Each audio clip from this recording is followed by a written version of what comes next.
할렐루야. 찬양대 귀한 찬양 감사드립니다. 하나님께서 기뻐 받으신 줄 믿습니다. 잠시 기도하겠습니다. 하나님 감사합니다. 매주 찬양대를 통해서 올려드리는 찬양이 우리 모두의 고백이 되게 하시니 감사드립니다. 주님을 처음 만났을 때, 주님 앞에 처음 섰을 때에 그 마음을 어느 순간부터 우리는 잃어버리고 이제는 형식과 습관이 되어서 반복적인 예배의 자리에 앉아만 있는 저희를 주님 불쌍히 여겨 주시옵소서. 이제 다시 한번 주님을 만났던 소망을 찾게 하시고 주님 앞에서 눈물을 흘렸던 그 뜨거움을 회복하게 하셔서 주님 앞에 서는 이 자리가 그 어떤 곳과도 비교할 수 없고 바꿀 수 없는 유일무이한 믿음의 축복의 자리가 되게 하여 주시옵소서. 하나님, 이 시간에도 마음은 원이로되 육신이 약하여서 이 자리에 함께하지 못하는 사랑하는 백성들 있사오니 기억해 주시고 불쌍히 여겨 주셔서 있는 자리가 어디이든 주님 앞에 진실한 예배를 올려드리게 하여 주시옵소서. 이제 주님의 말씀을 듣습니다. 아무것도 아닌 종을 세우셨사오니 마른 막대기 같은 아무것도 아닌 연약한 종을 통해서도 하나님 말씀하여 주시옵소서. 우리가 주님 앞에 마음을 열고 내 삶을 열고 주님 앞에 엎드립니다. 이 시간 좌정하셔서 내 삶의 주인이 되어 주시옵소서. 감사드리며 예수님 귀하신 이름으로 간절히 기도드립니다. 아멘.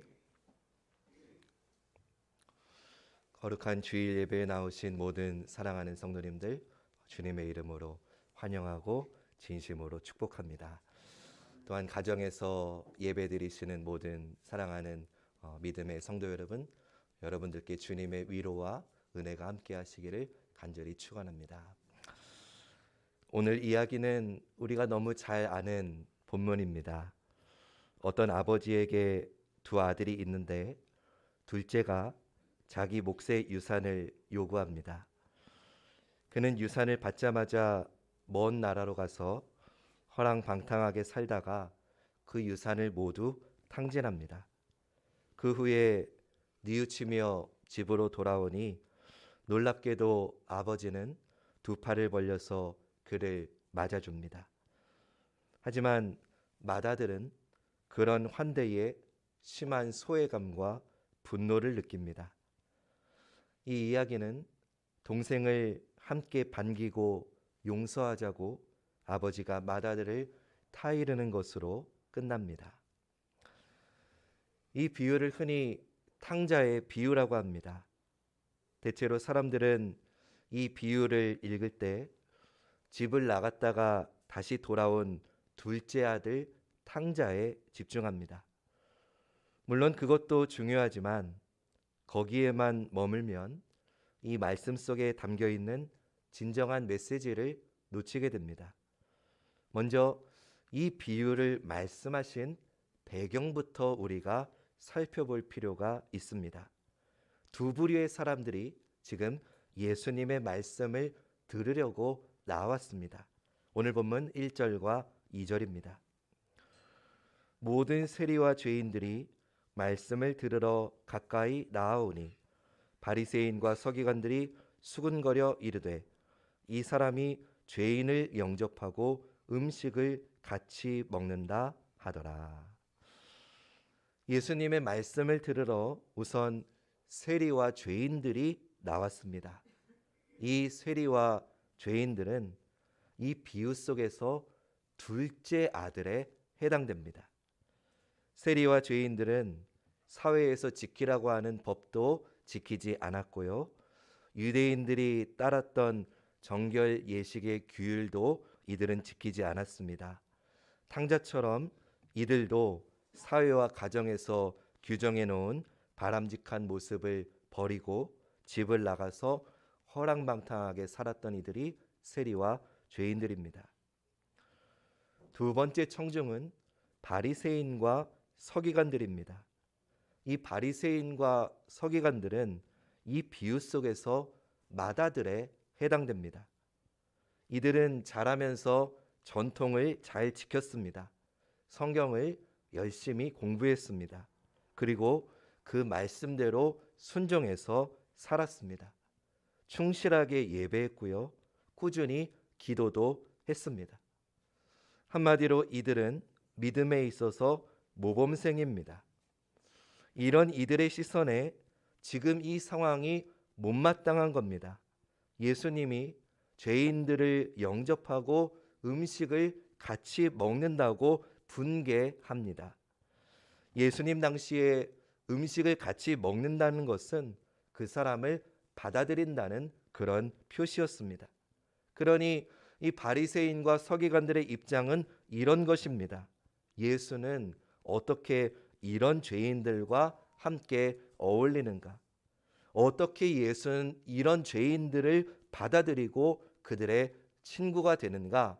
라고 하면서 이들은 지금 이런 생각을 가지고 있는 겁니다.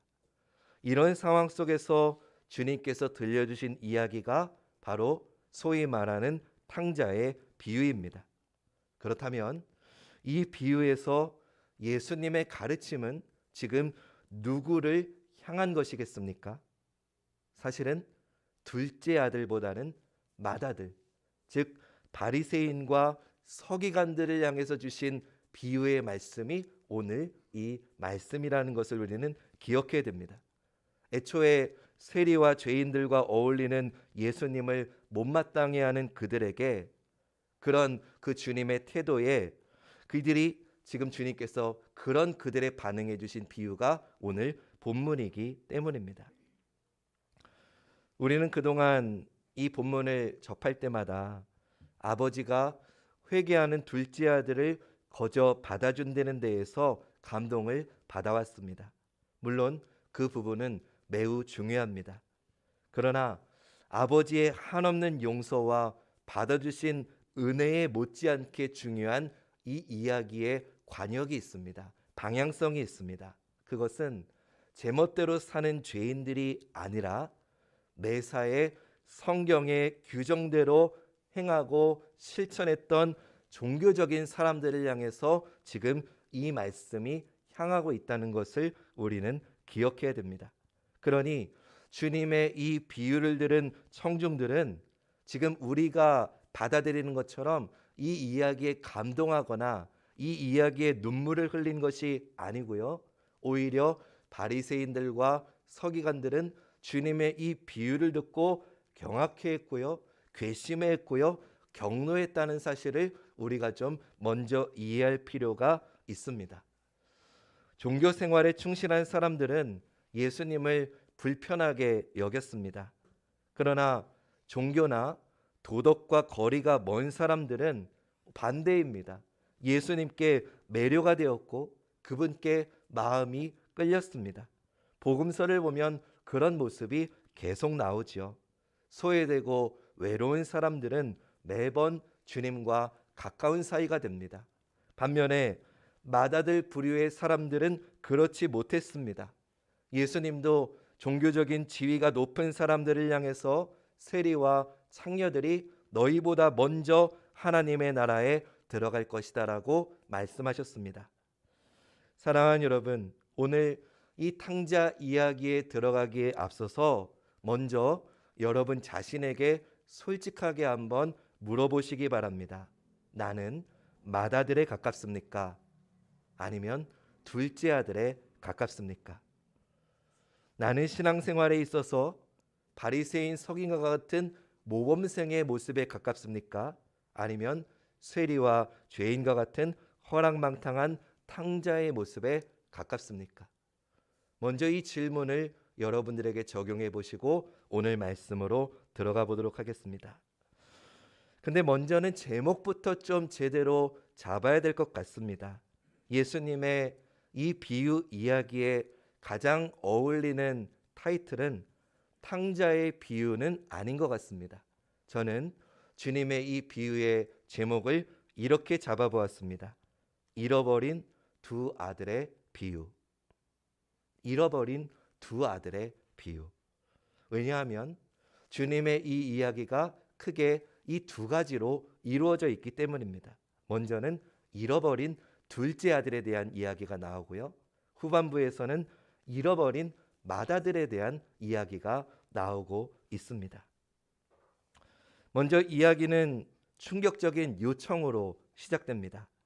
둘째 아들이 아버지에게 가서 재산 중에서 내게 돌아올 분깃을 내게 주소서라고 말합니다. 당시에 유산의 분배는 아버지가 돌아가신 이후에만 이루어졌습니다. 그런데 둘째 아들이 아버지의 유산을 지금 달라고 한 것은, 아버지가 살아계신데도 지금 달라고 한 것은 지극히 무례한 행위였습니다. 아버지의 생전에 유산을 구했다는 것은 아버지의 존재를 무시한다는 그런 뜻이었습니다. 더 심하게 말하면 나는 빨리 아버지가 죽기를 바란다라고 하는 의미일 수도 있었습니다.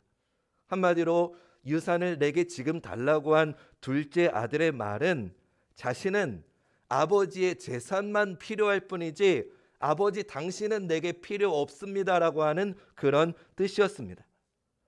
여러분이 지금 이 아버지라면 이런 둘째 아들의 요구에 어떻게 반응하시겠습니까?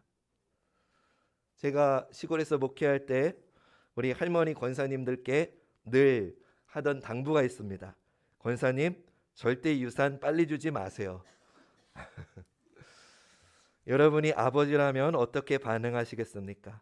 근데 이에 대한 아버지의 반응은 아들의 요청보다도 더 우리를 놀랍게 합니다. 당연히 보일 반응은 아들을 호되게 혼내고 그 집안에서 내쫓아야 될 것 같습니다. 그런데 이 아버지는 그러기는커녕 그냥 그 살림을 나눠 줍니다. 오늘 우리가 읽진 않았지만 12절 말씀을 보겠습니다. 그 둘째가 아버지에게 말하되 아버지여 재산 중에서 내게 돌아올 분깃을 내게 주소서 하는지라. 아버지가 그 살림을 각각 나누어 주었더니. 아멘. 여기서 아버지가 나누어 주었다라고 하는 살림이라고 표현이 되어 있습니다. 그래서 우리는 아버지가 그냥 재산을 나누어 줬다라고만 생각합니다. 근데 여기서 살림을 뜻하는 단어의 원래의 뜻은 생명입니다. 목숨입니다. 결국 아버지에게 둘째 아들이 요구한 것은 아버지의 목숨을 찢어달라는 것이었습니다. 아버지의 생명을 찢어달라고 요구한 것입니다. 그런데도 아버지는 아들을 사랑해서 당신의 생명을, 목숨을 찢어서 줍니다. 아버지는 사랑을 거부당했습니다. 아니, 당신의 존재 자체도 없는 사람 취급을 당했습니다. 아버지의 권위가, 아버지의 명예가 훼손을 당했습니다. 그럼에도 아버지는 참고 인내하고 그 아들에게 당신의 목숨을 찢어주고 있는 모습을 오늘 우리는 볼 수 있습니다. 여러분, 이 장면에서 오늘 우리의 모습을 한번 생각해 봅시다. 여러분은, 나는 내가 사랑을 베푼 누군가가 나에게 상처를 주었을 때 우리는 어떻게 반응했습니까? 대개 우리는 배신감을 느낍니다. 주었던 사랑이 이제는 화로 바뀌어가지고 나를 힘들게 하는 그 사람을 증오하고 분노하고 그 사람에게 어떻게 복수할 수 있을까 복수의 마음을 갑니다. 그 사람에게 주었던 사랑을 이제는 전부 거두어들여서 더 이상 내가 상처받지 않으려고 합니다. 그런데 오늘 말씀의 아버지는 그런 아들을 그래도 사랑해서 그 모든 괴로움을 견디고 있다는 겁니다. 둘째 아들은 먼 나라로 가서 허랑방탕하게 살다가 전 재산을 날립니다. 자기 신세가 말 그대로 되지만도 못해지자 그는 스스로 돌이켜서 계획을 세웁니다. 본문 17절에서 19절 말씀입니다. 이에 스스로 돌이켜 이르되 내 아버지에게는 양식이 풍족한 품꾼이 얼마나 많은가. 나는 여기서 주려 죽는구나. 내가 일어나 아버지께 가서 이르기를 아버지, 내가 하늘과 아버지께 죄를 지었사오니 지금부터는 아버지의 아들이라 일컬음을 감당하지 못하겠나이다. 나를 품꾼의 하나로 보소서 하리라 하고. 아들이 하려는 말은 이런 뜻입니다. 아버지, 제가 다시 아버지 집안에 들어갈 자격이 없다는 걸 너무나 잘 알고 있습니다. 하지만 이제 아버지의 품꾼의 하나로 여겨주시면 남은 생에 일을 하면서 내가 탕진한 재산을 전부는 갚지 못한다 할지라도 남은 여생 조금씩이라도 아버지의 빚을 갚으며 살겠습니다. 이런 의미입니다. 이것이 둘째 아들의 계획이었습니다. 둘째 아들은 돼지우리에서 이 자기의 계획을, 자기의 대사를 연습하고 연습했을 겁니다. 아버지를 만나면 이 말을 꼭 하겠다고 다짐한 끝에 귀향길에 오릅니다. 둘째 아들이 걸어오는 모습이 시야에 들어오자 아버지가 그를 보고 달려나갑니다. 20절 말씀. 이에 일어나서 아버지께로 돌아가니라. 아직도 거리가 먼데 아버지가 그를 보고 측은히 여겨 달려가 목을 안고 입을 맞추니. 아멘. 저는 이 말씀 속에서 제 마음에 가장 와닿았던 구절은 아직도 거리가 먼데 아버지가 그를 보았다라고 하는 이 부분입니다. 아직도 거리가 먼데 아버지가 그를 알아봅니다. 여러분, 이것은 무슨 말일까요? 이 말은 이 아버지가 그날 어쩌다가 그냥 우연히 쳐다봤을 때 아들이 들어왔다는 게 아닐 겁니다. 이 아버지는 매일매일을, 수일을 아들이 돌아오기를 끊임없이 기다리고 또 기다리며 그 아들이 언제 돌아올지를 바라보고 서 있었던 것입니다. 그렇기 때문에 아들이 돌아왔을 때 아직도 거리가 멀지만 아버지의 눈에는 그 아들이 보였던 것입니다. 아들의 꼴은 분명히 거지의 꼴이었을 겁니다. 그런 아들에게 아버지가 달려가 목을 안고 입을 맞춥니다. 틀림없이 이 아들은 깜짝 놀랐을 겁니다. 그는 당황해서 앞으로 제가 이렇게 하겠다고 이리저리 대꾸하려고 합니다. 그러나 아버지가 그 아들의 말을 막습니다. 아버지는 아들이 연습한 대사를 끊어버리고 당장 제일 좋은 옷을 가져다가 입히라고 종들에게 명령합니다. 그 집에서 제일 좋은 옷이라고 하면은 분명히 아버지의 옷이었을 겁니다. 당신의 옷을 아들에게 입혔다는 겁니다. 이것은 아들의 신분이 회복되었음을 보여주는 것입니다. 아버지의 의미는 이런 걸 겁니다. 나는 네가 내게 빚진 것 다 갚을 때까지 기다리지 않을 거다. 나는 네가 뼈 빠지게 일해서 내 재산 다 갚을 때까지 기다리지 않을 거다. 네 힘으로 네가 자격을 얻어서 이 집안에 다시 들어오는 게 아니다. 그냥 내가 너를 그냥 받아주는 거다. 아버지는 종들에게 명해서 온 동네에 잔치를 열고 살찐 송아지를 내놓게 합니다. 사랑하는 여러분, 아버지 하나님의 사랑, 우리 아버지 하나님의 용서는 이런 겁니다. 어떤 죄도 어떤 허물도 다 용서하시고 회복하게 하시는 분이 우리의 아버지 하나님이십니다. 여러분이 어떤 사람이고 어떻게 살아왔든 상관없습니다. 우리가 그나마 면목이 없어가지고 준비한 최소한의 변명, 최소한의 책임, 그런 것도 필요 없습니다. 아버지 하나님은 그냥 우리를 받아주십니다. 그냥 받아주시는 겁니다. 우리의 자격이 아니라, 우리의 힘으로 들어오는 게 아니라 그냥 받아주신다는 겁니다.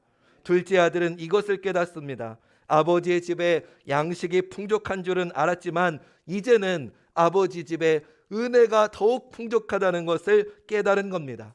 아버지의 사랑으로 용서하고 덮지 못할 허물이 없다는 것을 깨달은 겁니다. 아버지의 은혜가 덮지 못할 내 모든 죄악이 없다는 것을 그는 이 사건을 통해 배운 것입니다.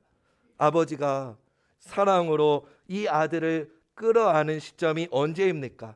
이 아들이 아버지, 앞으로 제가 이렇게 살겠습니다. 이제 제가 새 사람이 되겠습니다. 이것을 입증하기 전입니다. 외워두었던 회개의 대사의 말을 다 끝내기도 전이었습니다. 이것이 무엇을 말해줍니까? 하나님의 은총은, 우리를 용서하시고 받아주시는 하나님의 은총은 우리의 그 어떤 공로나 우리의 그 어떤 뼈저린 참회로 얻어내는 게 아니라는 겁니다. 아버지 하나님의 사랑과 용서는 전적으로 값없이 베풀어 주시는 선물이라는 것을 성경은 이 이야기를 통해 오늘 우리에게 알려주는 것입니다. 사랑하는 여러분, 이것을 꼭 기억하시기 바랍니다.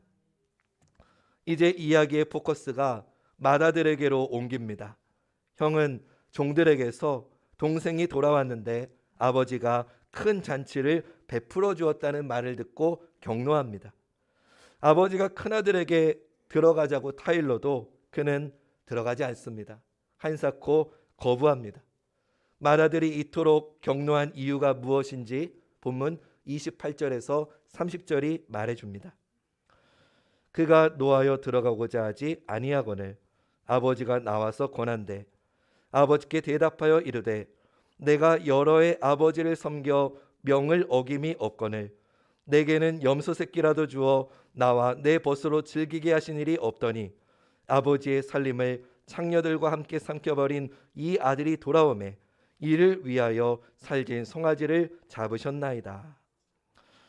큰아들의 말은 이런 의미겠지요. 나는 죽도록 일해가지고 내 몫을 벌었지만 저놈은 일한 것도 없고 번 것도 없습니다. 오히려 흥청망청 살다가 아버지의 재산을 다 날리고 온 놈이 저놈입니다. 저놈은 쫓겨나야 마땅합니다. 그런데도 아버지가 아무 조건 없이 그냥 마냥 퍼주시니 아버지 지금 이게 공평한 겁니까? 이게 맞는 겁니까? 이게 공정한 겁니까? 이게 상식적인 겁니까? 라고 따지고 있는 겁니다. 맏아들의 생각하지 못한 반항에 아버지가 어떻게 반응할까요? 저도 그렇고 대개 부모는 맏이에게 기대가 큽니다. 다른 자식들은 철이 없다고 해도 맏이는 잘내주리라고 하는 이 부모의 마음을 알아주리라고 하는 믿음이 있습니다. 그러나 기대가 크면 실망도 큰 법이지요. 아버지는 믿었던 맏아들의 반응에 너무 큰 충격을 받았을 겁니다. 바로 그 자리에서 이제 더는 너는 내 아들 아니다라고 인연을 끊어도 될 법한 아주 발칙한 행동을 지금 맏아들이 한 겁니다. 그런데 그런 상황 속에서 보여준 아버지의 반응이 너무 놀랍습니다. 31절 32절 말씀. 아버지가 이르되 예 너는 항상 나와 함께 있으니 내 것이 다 내 것이로되 이 내 동생은 죽었다가 살아났으며 내가 잃었다가 얻었기로 우리가 즐거워하고 기뻐하는 것이 마땅하다 하니라. 아멘. 그동안 열심히 살았지만 성실하게 살았지만 그래도 지금 그 믿었던 아들이 사람들 앞에서 아버지를 무안하게 만들었는데 그런 맏아들에게 아버지가 이렇게 말합니다. 아버지의 말은 이런 뜻입니다. 얘야 나는 지금 네가 그러지 않았으면 좋겠다. 나는 지금 너가 이 내 잔치에 들어왔으면 좋겠다. 나는 네 동생도 버리지 않을 거고 나는 너도 버리지 않을 거다. 나는 지금 너가 그렇게 분노하는 그 마음을 좀 내려놓고 도저히 정말 다시 한번 내 아버지 이 아비의 마음을 좀 깨닫고 네가 이 잔치에 들어왔으면 좋겠다. 아버지의 마음은 지금 이런 겁니다. 그리고 비유는 여기서 끝납니다. 이 집안이 사랑 안에서 다시 하나가 될 것인지 이 두 형제가 화해할 것인지 아버지의 제안에 맏아들이 마음을 풀고 이 잔치에 들어올 것인지 예수님은 그 어떤 결론도 말씀하시지 않습니다. 왜 그럴까요? 지금 이 이야기를 듣고 있는 청중이 맏아들이기 때문입니다. 이 비유의 이야기를 듣고 있는 청중이 바리새인 서기관들이기 때문입니다. 주님은 지금 이 비유를 통해서 당신을 대적하는 바리새인 서기관들을 향해 너희 그렇게 열심히 살아왔는데 지금 이 세리와 죄인들이 하나님 잔치에 초청받는 걸 못마땅히 여겨 하는 너희의 그 완악한 마음을 내려놓고 너희도 하나님의 자녀니 너희도 하나님 나라 잔치에 동참할 것을 촉구하고 계신 겁니다. 사랑하는 여러분, 오늘의 이 말씀은 우리에게 너무나 많은 영적인 메시지를 줍니다. 둘째 아들이 보인 모습은 누구나 인정하고 수긍할 만한 죄인의 모습입니다. 그러나 맏아들은 아버지에게 철저히 순종했습니다. 하나님의 명령에 철저히 순종하며 살았습니다. 보편적인 기준으로 보면 맏아들이 더 좋은 아들입니다. 그러나 성경은 아버지하고 멀어져 있기는 큰아들이든 둘째 아들이든 둘 다 똑같다는 것을 우리에게 보여주는 것입니다. 아버지가 밖으로 나가서 둘 다 사랑의 잔치로 불러들여야 되는 것입니다. 그러니 이 비유 속에 잃어버린 아들은 하나가 아니고 둘 다입니다. 맏아들, 둘째 아들 다 잃어버린 겁니다. 그런데 예수님의 결론은 상상을 초월합니다. 못된 아들은 회개하고 아버지의 잔치에 들어가는데 착한 아들은 그렇지 않습니다. 창녀들과 노란한 사람은 구원을 받는데 도덕적으로 올바른 사람은 여전히 잃어버린 상태입니다. 주님의 이 비유를 듣고 지금 바리새인들의 표정이 어떠할지 여러분 한번 그려 보십시오. 형은 왜 잔치에 들어가지 않았습니까?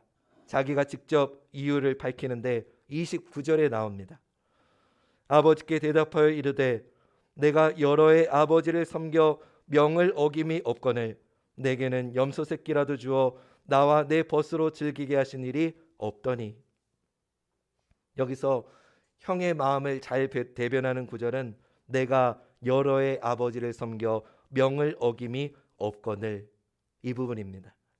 형이 아버지의 사랑을 잃고 있는 이유는 아이러니하게도 그의 연약함이 아니라 그의 도덕적인 생활 때문이었습니다. 그를 아버지의 잔치에 동참하지 못하게 막고 있는 건 그의 죄가 아니라 그의 의입니다.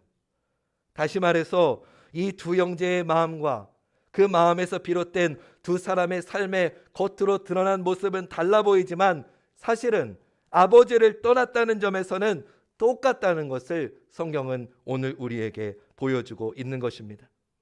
둘째 아들이 가장 원했던 것은 아버지의 분깃이었습니다.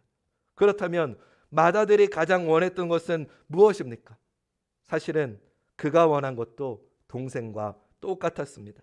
그도 동생 못지않게 아버지에게 반감을 품었습니다. 그도 아버지보다는 아버지의 재물을 원했습니다. 다만 동생은 멀리 떠난 반면에 형은 아버지 옆에 남아서 명을 어김이 없었을 뿐이었습니다. 두 형제의 마음은 똑같았습니다. 둘 다 아버지의 권위를 못마땅해 하면서 거기에서 벗어나려고 했습니다. 겉으로 드러난 방법이 하나는 아주 못된 것이었고 다른 하나는 지극히 착해 보였을 뿐이지 둘 다 아버지의 마음을 멀리 떠난 잃어버린 아들이었습니다. 사랑하는 여러분, 오늘의 말씀을 통해서 예수님께서 무엇을 가르치고 계신지 이제 아시겠습니까? 이 두 아들 중 누구도 아버지를 사랑하지 않았습니다.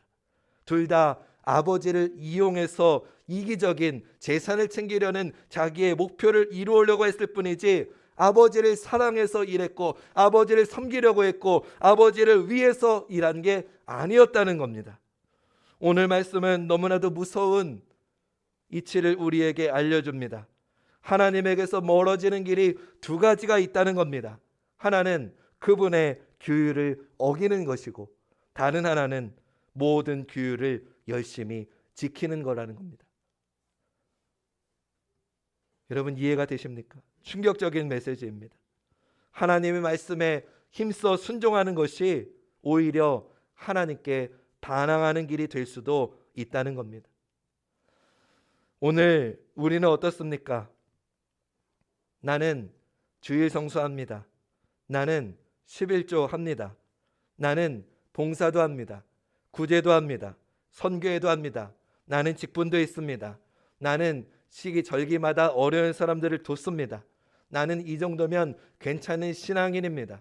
나는 이 정도면 존경받을 만합니다. 나는 충분히 구원받을 자격이 있습니다. 내가 이 정도 했으면 나는 우리 교회에서 이 정도 말은 할 만합니다. 내가 이 정도 신앙생활 했으니 이 정도 목소리는 낼 만합니다. 아주 도덕적으로 잘 살아왔지만 오히려 그것이 내 안에 내 생각대로 하나님의 뜻을 통제한 적이 있는 것은 아닙니까? 사랑하는 여러분, 기억하십시오. 내 순종이 하나님을 통제한다면 우리는 하나님을 믿는 거 아닙니다. 우리는 하나님을 이용하는 겁니다. 내 순종이 하나님의 역사를 가로막는다면 우리는 하나님을 믿는 게 아니라 하나님을 이용하고 있는 겁니다. 그래서 바울 사도는 로마서 3장 23절에서 이렇게 말합니다. 모든 사람이 죄를 범하였음에 하나님의 영광에 이르지 못하더니. 모든 사람이 죄를 범했다는 겁니다. 나는 아니지요. 나는 예수 믿으니까 난 아니죠. 나는 내 바쁜 하루를 교회에 나와서 하나님을 위해서 쓰니까 나는 아니죠. 나는 한 번도 주일의 성수를 어긴 적이 없으니까 나는 아니죠. 나는 괜찮게 살아왔으니까 나는 아니죠. 그러나 혹시 그런 내 마음속에 오늘 이 잃어버린 마다들의 모습이 있는 것은 아닙니까? 모든 사람이 죄를 범했다는 겁니다. 저 바깥의 세상 사람만 죄를 범한 게 아니라 교회 안에서 나름대로 열심히 종교 생활을 하는 우리가 죄를 범했다는 겁니다. 그럼에도 우리에게 소망이 있는 것은 주님께서 우리를 구원하시는 것이 너 도덕적으로 살았냐? 너 착하게 살았냐? 그럼 너는 구원이다.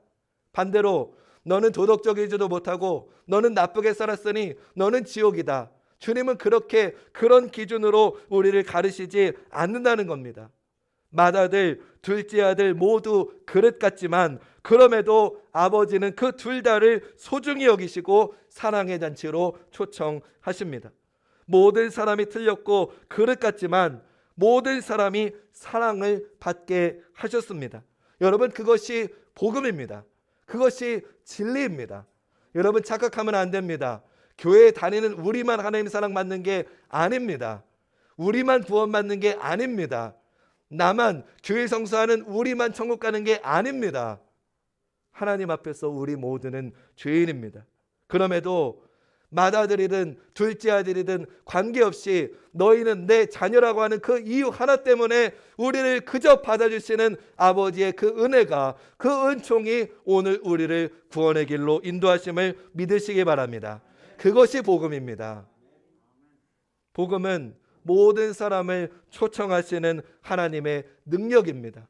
내가 죄인이라는 사실을 인식해서 나를 오늘 말씀 앞에서 변화시키는 능력이 복음입니다.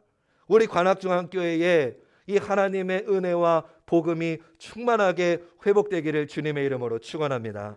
사랑하는 여러분, 이제 우리 모두 하나님께 정말로 돌아가야 됩니다. 껍데기만 그리스도인이어서는 안 됩니다. 눈에 보이는 것은 문제가 없어 보일 수도 있습니다. 맏아들처럼 아버지의 명을 어김이 없어 보일 수도 있습니다. 그러나 착각해서는 안 됩니다. 나는 잃어버린 자식이 아니겠지. 아닙니다. 나도 아버지의 마음을 몰라서 아버지의 말씀을 순종하는 게 오히려 하나님으로부터 멀어질 수도 있다는 오늘 이 무서운 말씀을 우리는 담아 두어야 됩니다.